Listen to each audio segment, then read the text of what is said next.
to the Workforce Connections podcast, where we discuss workforce development in Southern Nevada. Here's your host. Hi, and welcome to another episode of the WC podcast. Today, we have another very special guest, my friend, Michael Bonner, who is the managing shareholder of Greenberg, Traurig, and my fellow Las Vegas Global Economic Alliance board member. Michael, welcome. Thank you very much, Jaime. Yeah, we've been talking about this for a while. Here we are. Thank you for making time. I know you're a busy guy, but for those who don't know you, a lot of us know you from the work that you do.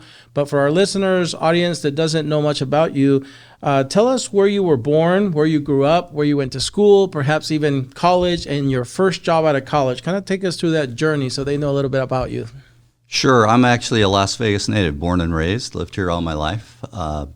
Born in 1956 when the town was quite a bit smaller, Wow. maybe 60,000 people, I think, in the valley. Wow. I grew up around, not too far from downtown, but we moved when I was in elementary school up to what was then the west side of town, which was around Washington and Decatur.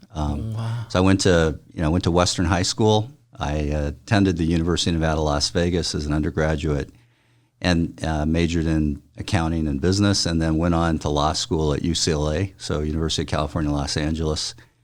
Returned from UCLA in 1981, passed the bar that year, and I've been a licensed lawyer in Nevada ever since 1981. First job out of law school was with what was then a statewide law firm called Vargas and Bartlett. It's one of the old line Nevada firms. It was originally opened in Reno, Nevada. They opened a Las Vegas office, very, at the time, prominent, revered law firm. And I was attracted to that firm because they had a really good corporate practice. And by the time I decided to, as I got out of law school, decided the area of practice that was of most interest to me, it was corporate law. And coincidentally, my dad, who was also a lawyer, a United States attorney under John Kennedy here in Nevada, he had actually apprenticed as a young lawyer in Ely, Nevada, under Virgil Vargas, who was the brother of George Vargas of Vargas and Bartlett. So that was my first full-time job out of law school. And if you want to hear the rest of the story, Vargas and Bartlett, I practiced with that law firm from 1981 until 1994. In 1994, a group of us took the entire Las Vegas office of Vargas and Bartlett and formed a new law firm called Kummer, Kempfer, Bonner, and Renshaw. And then ultimately we added a guy named Mark Ferrario and became Kummer, Kempfer, Bonner, Renshaw, and Ferrario. Wow. We grew that firm to be the third largest firm in the state. We had offices here in Las Vegas, Carson City, and Reno. Great firm, great people, very, very business-oriented law firm, and had a lot of good friends and opportunities there. And then in the mid-2000s, as a lot of the companies here became more Wall Street dominated, those big publicly traded companies where the boards were essentially from major national companies and Wall Street driven, they were looking more and more to have their legal services, the more sophisticated corporate legal services, done by national and regional law firms. And so we had been approached many times at the old law firm about whether or not we would consider merging with a larger firm. And finally, in 2009, I brought a group of my lawyers from the old firm over to the firm I'm with today, Greenberg Traurig. And Greenberg Traurig is one of the largest law firms in the world. We have over 2,800 lawyers. We're in about 48 cities around the world. Our Las Vegas office has about 40 lawyers, and it's a very broad and diverse corporate and business law firm. Are they in that floor that I visited you at, up on the 6th floor of that building? Yeah, our Las Vegas office, we're in what's called the 2 Summerlin building. Most people would think of it as the WeWork building in downtown Summerlin. We're right across from the practice arena for the Golden Knights. Yep. And so that 6th floor is how many square feet? That's a great question. 40 people, that's a lot of... Yeah, I would guess we're probably at about 20,000 square feet on that floor. Yeah, I would think so too. Very good. And so I made a mental note because you said Vargas and Bartlett, but I remember, talking to Tony Sanchez. He told me he was in a firm called Vargas and Jones. Jones Vargas. Jones Vargas. Right. Different kind of company. Jones Vargas is also, its origin, it was a long-time Nevada firm called Jones Close and Brown. And after my group left Vargas and Bartlett in 1994, Vargas and Bartlett merged with the Jones law firm and became Jones Vargas. Gotcha. And again, a very premier, well-respected law firm. Yeah, that's what I asked, because I wondered if it was the same thing. That's not uncommon in the world of law, because even the TV commercials, through the commercials, I see them evolve their names. A name is added, a name is deleted, and so that's not uncommon, is it?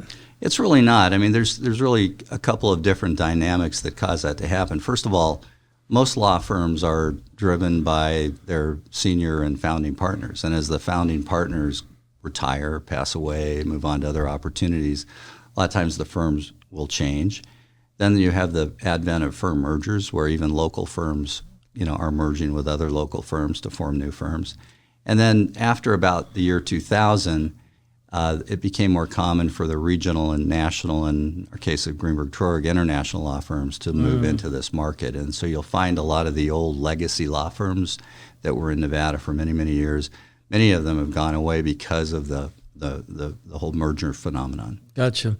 And tell us a little bit more about the firm. It must have a very broad list of services. And do you, for example, Michael, practice all of the menu, or are you focused on a certain segment of that menu of services? It's a great question. We actually have about 70 different practice areas globally. Everything you can think of. Yeah. Pretty much anything any large or small business would need, from corporate tax, antitrust, environmental, litigation, you name it, international trade, et cetera, et cetera. The way that most large law firms are organized is that the lawyers practice in a practice group. So, for example, my personal area of practice, I'm a corporate securities and corporate governance and M&A lawyer. So I handle matters involving everything from formation of new companies, as they get larger, going from maybe a limited liability company to a corporation over time. I work on a lot of significant corporate transactions when companies go out to raise capital, either through what are called private placements or even public offerings, where they raise capital in the private or public markets. I also represent companies that are merging with other companies. That's what's referred to as the M&A practice, mergers and acquisitions practice.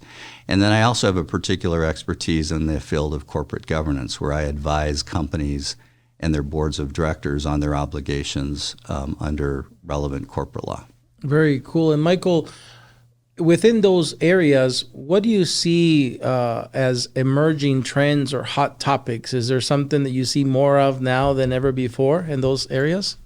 It's an ever-evolving area. I mean, because of a lot of things, either litigation or regulatory changes. We've just gone through a rather significant election, and the new president-elect has pledged to do away with a lot of regulations and to make it easier to do businesses. And that's not an uncommon thing for new administrations to practice, so that can drive a lot of issues. For example, public companies are generally under must comply with the requirements of the United States Securities and Exchange Commission, which is a significant rulemaking body for public companies.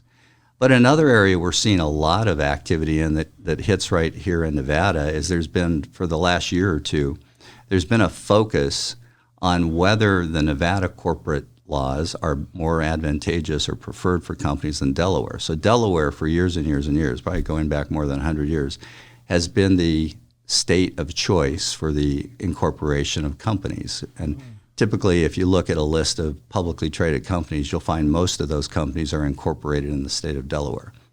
Nevada, starting in the mid-'80s to early '90s, modified and amended our statute to make the Nevada corporate statute a more attractive place in which to incorporate. And there's a lot of reasons why I could bore you and your audience with, but I'll just say that doing business under the Nevada corporate statute has a lot of benefits. There are better protections for members of the board of directors and executive officers in terms of personal liability exposure.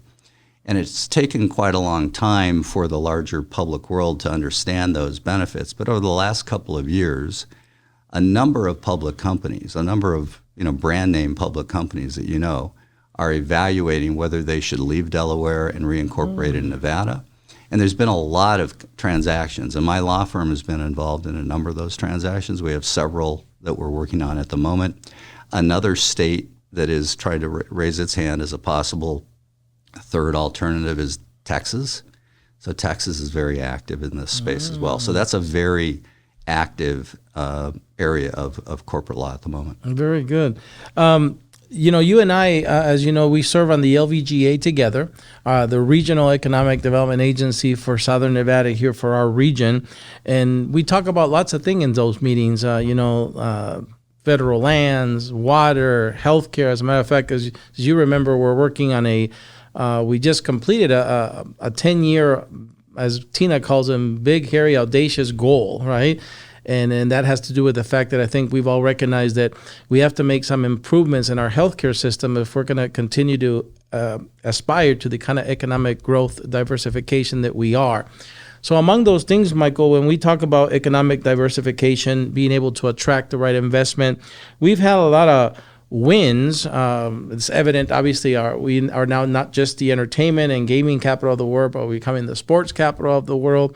There's lots of good things happening. How has this experience that we're hearing about, this extensive experience in law and corporate governance, it's got to be a great asset for the LVGA. So can you tell us in which way you are uniquely positioned to help the LVGA achieve its mission of economic diversification using your expertise on the board? Well, I'll just say that we have some great directors. You're one of them. We have, I think today, the Las Vegas Global Economic Alliance has a board of about 56 to 60 business leaders who each bring great expertise and great experience to the board. And that's what makes that board so good and so powerful. As a corporate lawyer and one who has represented both large and small companies, and as a Las Vegas native, who my entire life has been spent in Las Vegas, I've seen the evolution and I understand a lot of the dynamics going around. So I think my role and one of the things I bring to the board is that combination of experiences. But like many on the board, I am truly focused on what is it we need to do as a community to be a better place in which to live, in which to raise our families. And what goes along with that is those are the type of attributes that attract companies when they're looking to relocate. And one of the things we've struggled with when we attempt to encourage companies to relocate here from other states is they look at a lot of factors. First of all, they look at what the outside world views as what goes on in Las Vegas, the old Sin City image. Yep. We all know that live here. This is a great town. Mm-hmm. There's great people there. It's a very normal and nice. There's actually churches here. There's lots of churches here, and we have great schools here, and we have great people here, and we have great parks here, and we have great opportunities, outdoor activities. But we need to do a better job of helping drive our governmental policies to improve things like education, K through 12, to properly fund graduate educations. We have to do a lot more. We've got this wonderful new medical school here, the Krikorian Medical School, and what we're finding out is a lot of our people are being trained here, and then they're going off to other states to do their residency, and they're not coming back. Stay there, yeah. So there's a lot of challenges, and we on the LVGA board are constantly trying to help move the needle in the right direction. And so, all of us work together to try and make that happen. Yeah, and I appreciate you and our other colleagues, Michael, because I think you're right. Each one of us brings different perspectives. I think that, and that's the next question, that knowing what we know, that we're in the middle now of building a Major League Baseball stadium. Who would know that? But that's coming now. We're going to see that. I think when I can imagine maybe, and you tell me if I'm wrong, but in the late 80s, you were probably, when it came to sports, you were probably watching the UNLV running Rebels. Is that right? Were you going to the Thomas and Mack or the Rotunda? I was. I was a student at UNLV in the 70s when Tark came. And so that was a great time. And we didn't go to Thomas and Mack. The Rotunda. The games were played at the Convention Center Rotunda, as you know. Those are great days. And then we used to go to the Sam Boyd Silver Bowl had just been built, and that's where we went to see football games. So you saw Randall Cunningham there. Yes. Wow. Yes. And what was that group called in the 70s? The Hardaway 8? The Hardaway 8 was that group that Tark put together where they had Glenn Grandrasek and Reggie Diaz and Sam Smith. That was a great basketball team. But now, again, we've evolved to where we have so many choices, including perhaps they say, LeBron James wants to bring an NBA team here. And we have that group headed by Mark Bedane talking about a complex over there on the south side. What does economic diversification look like? And I know you don't have a crystal ball, but over the next few years, do you think we'll land an NBA team? Do you think we'll add more companies like Haas and Tesla? What does that look like to you? I think it's everybody that I talk to that appears to be in the know seems to be, it's not if, it's when we land an NBA team. I think the whole dynamism around Las Vegas becoming, as you said, not only the entertainment but sports capital of the world is real. And the more successes where athletic teams come here and experience the types of successes that they have, it drives others to come here. And we have such amazing facilities. I mean, we can host large events better than any city in the world. We have an amazing hospitality industry here of some of the best people in the world, some of the best restaurants in the world, some of the best hotels in the world, the perfect type of thing to attract first-class sports events. And we really have, as importantly, the intelligence, the infrastructure that you want to drive that type of industry is coming here, and more, so it becomes more attractive for a major sports team to relocate here because of that. And I do think it'll happen. On the non-sports side, absolutely. We will definitely attract our fair share of other companies, be it the Teslas of the world or other types of companies. What we have to do is we have to address some of the things I talked about a few minutes ago, like education. But the other thing that's a growing challenge for us, frankly, is we used to be a very inexpensive city in which to relocate. So people would move here because housing was so expensive. Yeah. You mentioned the federal lands bill at the outset. One of the things we're experiencing is we are running out of developable land, and that just causes everything that built, because of supply-demand dynamics, it's more expensive. And so we have to, as a community, as a state, we have to figure that one out. We have to make housing more affordable. We have to make it affordable so teachers can afford homes. So that really the important middle class that really becomes the heart of our community has to be able to live here in a nice home, nice schools, comfortable environments, parks, et cetera, et cetera. And that's so it's all the eco-structure that we're trying to not only continue to improve here in Southern Nevada. You're so right there, Michael. I came in 1987, so again, during that time where UNLV was starting to gain positions, and right before they won the national championship in 1990. But when I came, the average home was, $65,000, $70,000, the median home. And again, when you talked about could a housekeeper afford it? Yeah, it's 2.5 year salary. So yes, hospitality workers that were doing fine dining, banquet waiters, the teachers could all raise their families and buy a home one day. But now when you compare the base salary of those folks to the price of the home, it's gone to more like 4 or 5 years of a salary. And so that has become a true detriment. So I hope, like you said, that we somehow can mitigate that, because that's going to stand in the way of growth. So is what we talk about at the LVGA all the time. I know Tina talks about how, if we don't know something about healthcare, we talk about water, and we know we're well positioned there because of the fact that one thing we've done really well is manage our water. We I think always talk about this. We had our fellow LVGA board member from the water district here, John Espinger, and he talked about how we're so unique that every drop of water that we put through the collection cycle in our sinks and our toilets and our showers, we reclaim it. And there's no other city that does that. And we're connected to this lake, and we have that straw at the bottom. So, we're looking good, even though the general perception is we're going to die here, we're going to run out of water. But there's other things, again, that we've talked about. You said education, making sure that we catch up on that and make sure that we're giving our professional graduates, like doctors, the places for them to do their residencies and stay. Workforce, of course, we know that right now there's more open jobs than people, bodies ready and willing to fill them. And that's a phenomenon that's going to get worse because, as you know, birthing rates have declined in our country steadily. People with the immigrants with the legal permission to work declined. And if that wasn't bad enough, because we're not making or importing our future workers, the largest generation in history of America, the baby boomers, in a few years will all be of retirement age. It'll be the most massive departure from the workforce ever. And so there is challenges.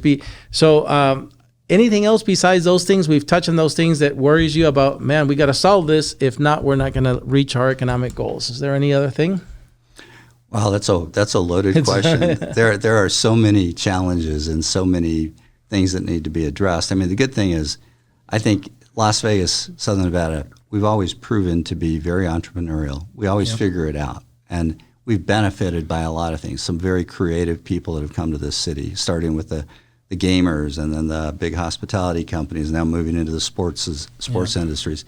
And there's other industries that attract those types of creative people who are willing to take risks. We always have had a psychology in this community of trying new things and not being afraid to try new things.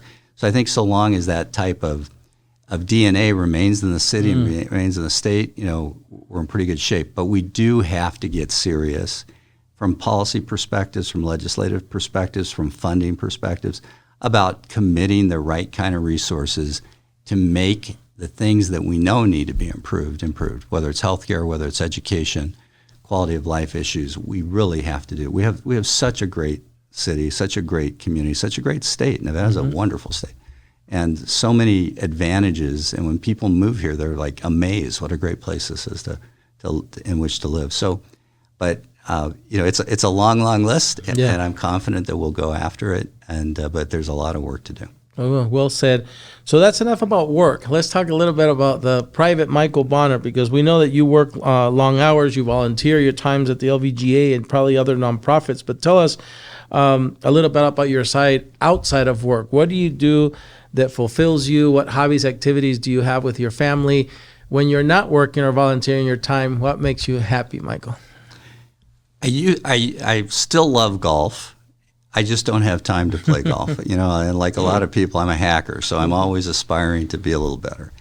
But what's changed in my life, frankly, and you can probably tell a little bit by the age, is I now have grandchildren. So I have 3 wonderful children, adults. I have a son, Austin, daughter, Megan, and daughter, Kristen. And just delightful kids and delightful adults. And now my 2 daughters have had children, grandchildren. Wow. So I have 7 grandchildren. Wow. They live very close to us. We go to Little League baseball, we go to basketball, we go to flag football, we go to dance, we go to gymnastics, we go to things at their school. Nice. And I will tell you, just dealing with the day-to-day work and kind of being a decent husband to my wife, hopefully, the time is largely taken up these days with grandchildren activities. Nice. Like today, for example, is my granddaughter Stella's 9th birthday. So we're going to take her out to dinner tonight. And my grandson Caden, his birthday's coming up. So nowadays, I tell a lot of people my real job is being a grandfather, and then my part-time job is being a lawyer. But, that's nice. but my that law job is a very time-consuming pursuit as well. Everybody that comes here, Michael, that shares that story, just like you just did, lights up. It seems like, and I have 2 adult children, 30 and 32. They haven't yet gotten to that stage, but everybody tells me look forward to it, because as use evidence now, it really is, they say, funner than when you have your own kids. The grandchildren are somehow better. Is that true? A lot of people say that. And I know they say it, but we don't mean it. I mean, I've been blessed. My wife and I have been blessed with 3 just terrific kids, Austin, Megan, and Kristen. Just wonderful people. They've become wonderful adults. But the fun of having grandkids, a lot of people say, well, yeah, they come over, they play, and then you hand them back to the parents and they go home.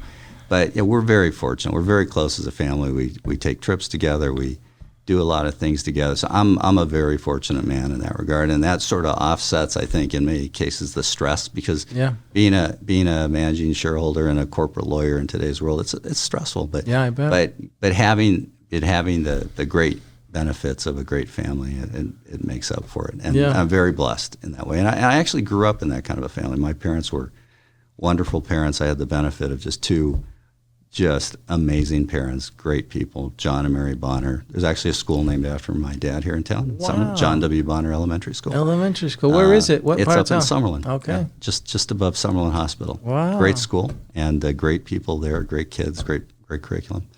But if I can do half as good a job of being a parent and a grandparent as my parents were, then I think my kids and grandkids will do it. Yeah, you're already And doing. and I'm very fortunate. My wife is a terrific wife and terrific mom and terrific grandmother as well.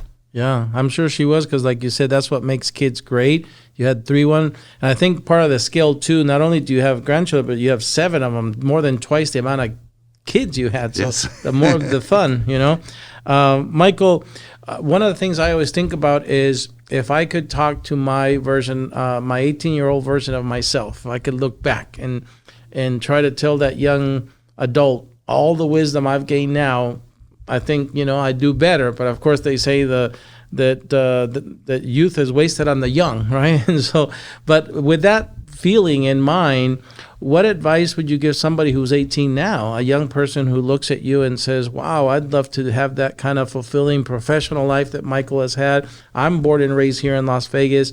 I would love to one day partner with friends and start my own company. And then, or maybe one day be the managing shareholder of a corporate law office. What advice would you give them? I know it's not a single easy thing. It's that kind of success takes a lot of work. But what kind of advice would you give a young person that wants to go there?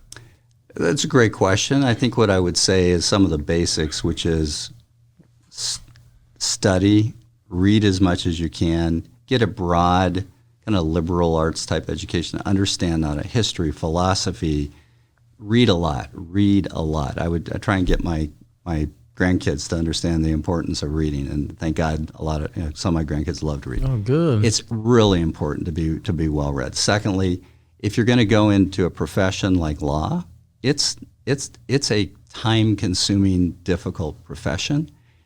You have to work at it. It's one of those professions where you don't really become good at it until you've done it for about 10 or 20 years. So, it's an accretive type of profession too, and it's almost like an apprentice type of profession where you learn, you get great education in your undergraduate college and at law school, but you really don't learn how to be a lawyer until you do it. And so in many respects, it still has apprentice-like elements. The thing that I would also say to young lawyers or somebody who wants to be a lawyer, if you can learn the art of networking and meeting people, it will serve you so well as a lawyer. We see some really terrific, brilliant young people coming out of law school, but there's a stereotype that all lawyers are outgoing and egregious. I mean, not egregious, but very, very open, have no problem talking to people. In fact, the opposite is true. You'd be surprised. I'd say most lawyers come out, they're kind of bookish, they're book smart, they're brilliant writers, brilliant readers, but their social graces sometimes are not quite as developed. The people that will really do well, the ones that will go on to lead firms and be in senior positions, are the ones that can not only be great lawyers, but can communicate well, because we're a professional services business. If our client doesn't understand what we're trying to say to them, or frankly doesn't like us or doesn't believe in us, they're going to go down the road, even though you might be the most brilliant lawyer, in the planet. So understanding how to socialize with people, how to talk with people, and then how to build a business through community activities, through sports, through whatever. I mean, there's multiple ways to meet people, especially in a town like Las Vegas. Yeah. I'd say those are what I would say. If I could go back and tell, the 18-year-old Mike Bonner what to do, I would say buy real estate. Yeah. Yes. Yeah. That's right. But, law has been a great profession. It's taken good care of me and my family, and I've been blessed to be with some very nice people, and blessed to have a dad who is a lawyer who showed me some of the really good points about being a lawyer. Mike, I can even imagine some of the folks who grew up here.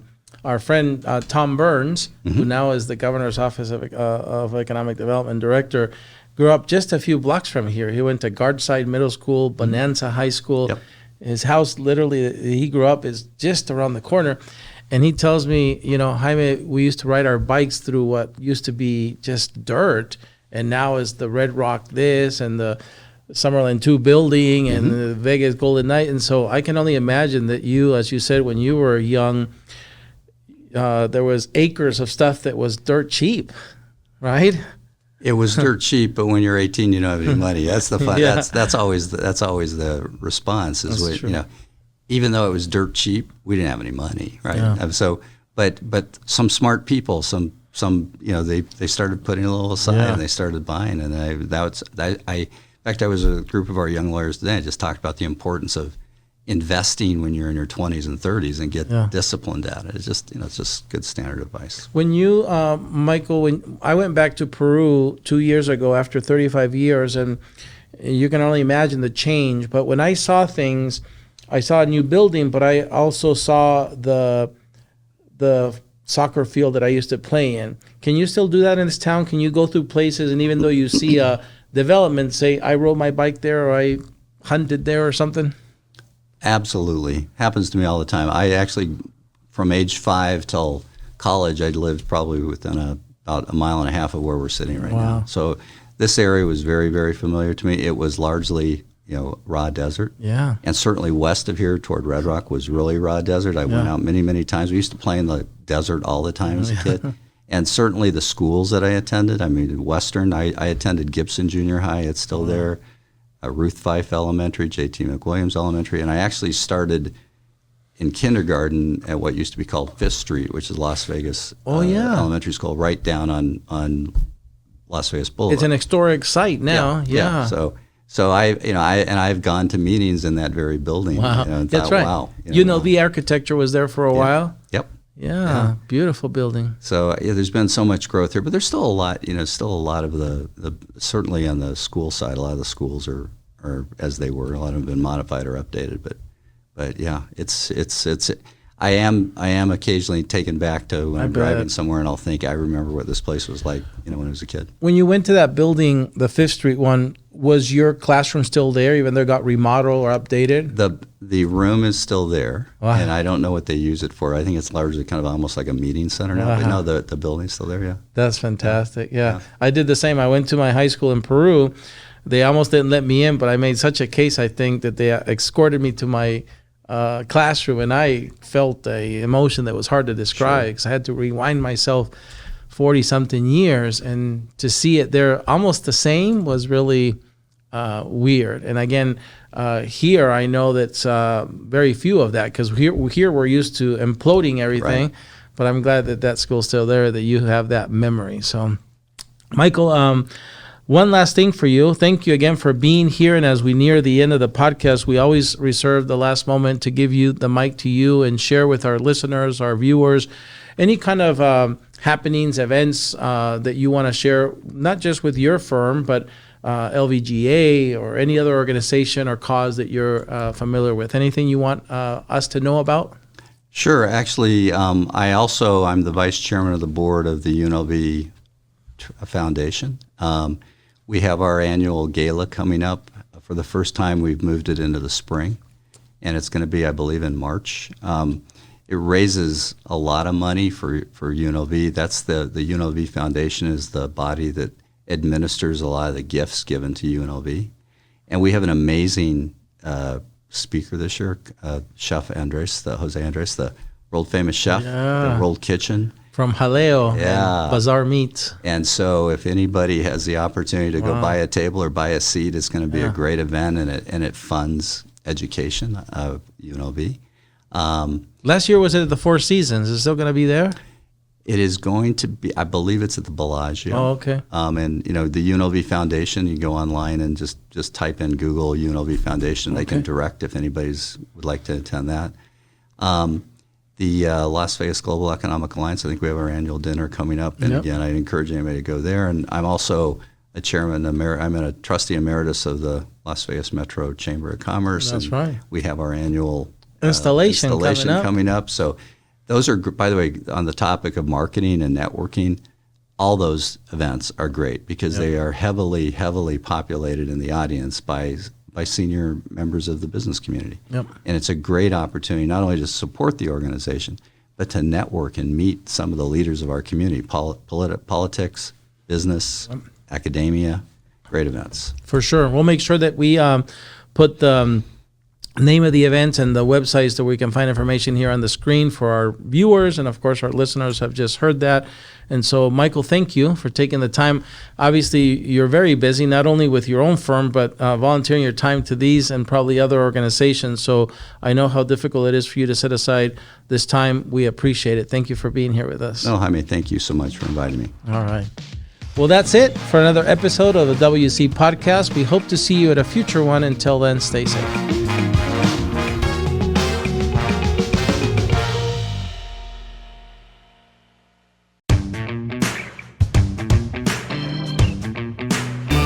Michael, thank you for staying for our bonus segment called Against the Wall. Are you ready? I'm ready. All right. So there's going to be rapid fire questions. Hopefully we want single, word answers. The first segment is called Your Favorites. I'm going to give you a category. You're going to give me your favorite thing in that category. Let's start with an easy one. What's your favorite food? A ribeye steak. Your favorite beverage with that ribeye steak? A great red wine. Awesome. The favorite car you've ever owned? I think I like my current one, a BMW iX. Ooh, good one. Your favorite musical group or artist? Frank Sinatra. Favorite movie? Casablanca. Favorite book? Favorite book, Mutiny on the Bounty. Favorite college sports team? Running Rebels. Favorite professional sports team? Los Angeles Dodgers. Favorite Vegas sports team? Professional Raiders. sports team. Professionals? I would say the Golden Knights. Very good. Our peer Kerry Bubos from the LVGA would be happy. Michael, you've made it through the first segment. The second one is called Tough Choices. It gets a little harder. I'm going to give you two choices. Hopefully you can pick between them. You ready? It's okay to pick both. Running Rebels or Bruins? Rebels. Ooh, vacation or staycation? Vacation. When you go to your vacation, you rather drive there or fly there? Fly. Once you get there, hotel or Airbnb? Hotel. When you retire one day, Michael, will it be in a ranch or here in the city? Here in the city. If you could, when you have a day off, if you could have a day off to yourself, would you rather spend it by the ocean or hiking in the mountains? By the ocean. If you were a superhero, Michael, would you rather have the ability to fly or breathe underwater? Fly. The ability to speak with animals or speak any foreign language? Speak any foreign language. Actions or words? Actions. Justice or grace? Both. Justice and grace. Tough, right? All right. You made it through that one unscathed. The last segment is called Finish the Sentence, where I give you about 95% of a sentence. You finish it for me. Are you ready? Yes. If Michael could visit any place in the world, it would be? Switzerland. The best part about living here in Southern Nevada is? Ever-changing. Michael's favorite thing about his job at Greenberg Traurig is? Meeting interesting people. And if Michael could travel back in time, he would travel to?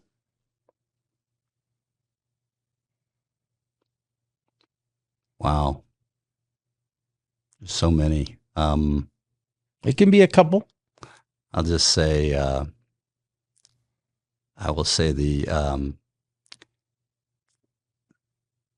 signing of the Declaration of Independence. Wow, that's a monumentous one, big one. 3 words that describe Michael are? Busy, grandparent, it doesn't work out enough. Very good. And doing the WC podcast here with us today was? Terrific. Awesome. Well, Michael, thank you for staying over and doing the bonus segment.